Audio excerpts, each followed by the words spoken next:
Behind the smile, the laughter, the giggling of little children lies the love and affection of a team.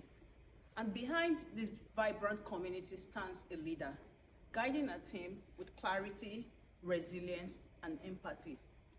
Today, we look at the impact of the effectiveness of an early childhood education leader through the lens of a true life scenario. I start with the first scenario. I went to a school on an assignment, and then I met the director of the school, Maria. While discussing the business of the day, walked in a parent with a child. I could tell that this child had separation anxiety and began to cry. Maria, the director of the school, made this great save by walking close to where the parent is, showing support to this parent, and also collecting the child with love and affection while she walked the child into the school. On another occasion, I visited the school. On this occasion, Maria, the director of the school, was not on seat.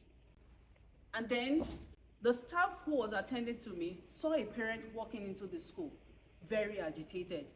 She immediately stood up to rescue the situation. She spoke to this parent with a lot of patience, with a smile on her face, and then the parent became very calm. I could tell that the ethos of this organization was well communicated in the organization. And I could tell, without having to look at anything, that as part of the ethos of this organization stood empathy, problem-solving skill, and also the staff were well empowered to be able to attend to situations where it was needed. My name is Marian Ajibola, a student of the University of Hertfordshire, and an early childhood educator of over 13 years experience. And I can say from my personal practice and also from wider reading, from a book I read by McCrea 2015, it defined leadership as a way of changing, of influencing change in the actions of a group of people to achieve organizational set goals and objectives. Early childhood education is the education that takes place between age 0 and 8 of a child. And I can say that an early childhood educator is a team lead, a pedagogy designer, a policy maker, a child's rights advocate, and a safeguarding lead. According to Darling and O'Malley, 2009, early childhood education are places we call playgroup, reception, some daycare, some crèche, some reception, and the most common, which is the early childhood education. The theories and models that are applied in early childhood settings, which I can list 3 of them. One of it is pedagogy leadership. A pedagogical leader is someone who instructs and who lays emphasis in improvement in the curriculum, the learning and teaching of children.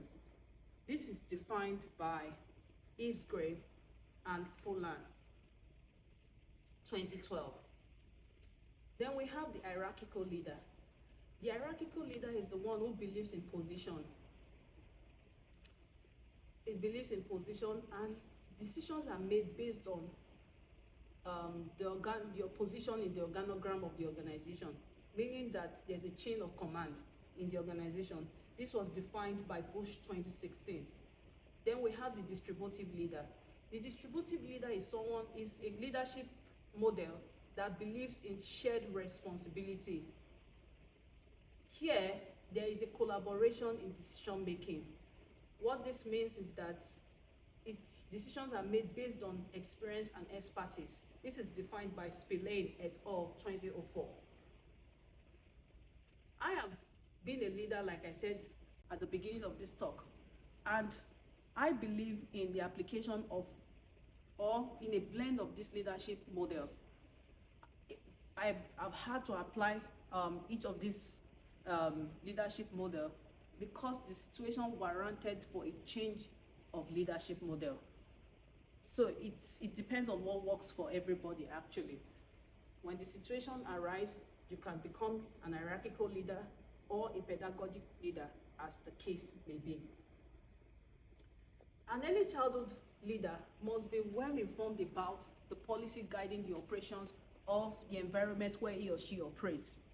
In Nigeria, where I come from, the operations of early childhood education is guided by, generally, education generally in Nigeria is regulated by the Ministry of Education. Here in the UK, the operations of early childhood education is guided by certain principles and policies by the under the EYFS statutory framework. The EYFS is Early Years Foundation Stage framework.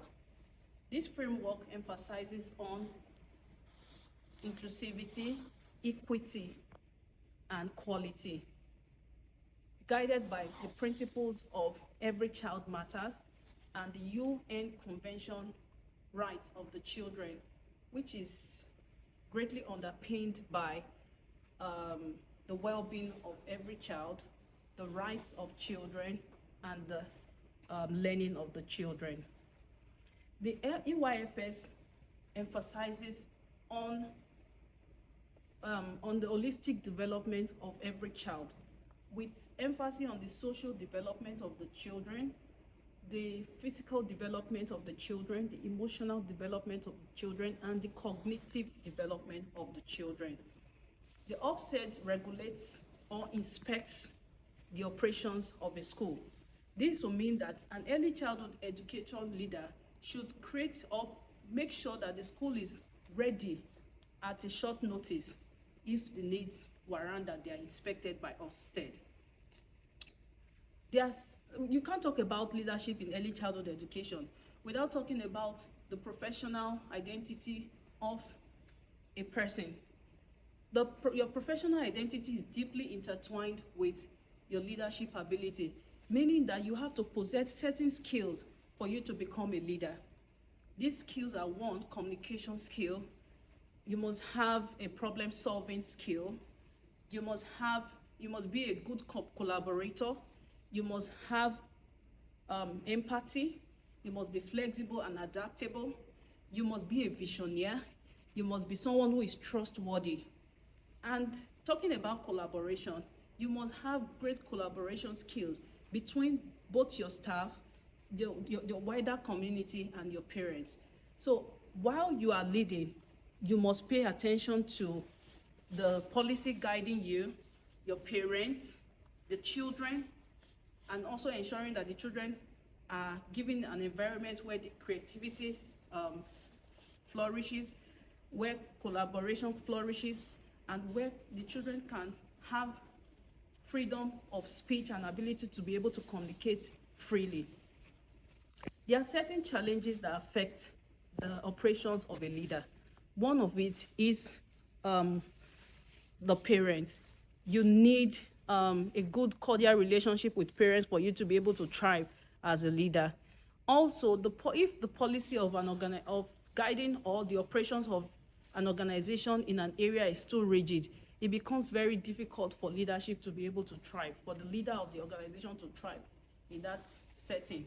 Also, the leader should also have ability to be able to manage conflict, because if conflict arises in your organization, it affects your leadership ability, because then you lose the collaboration with your staff.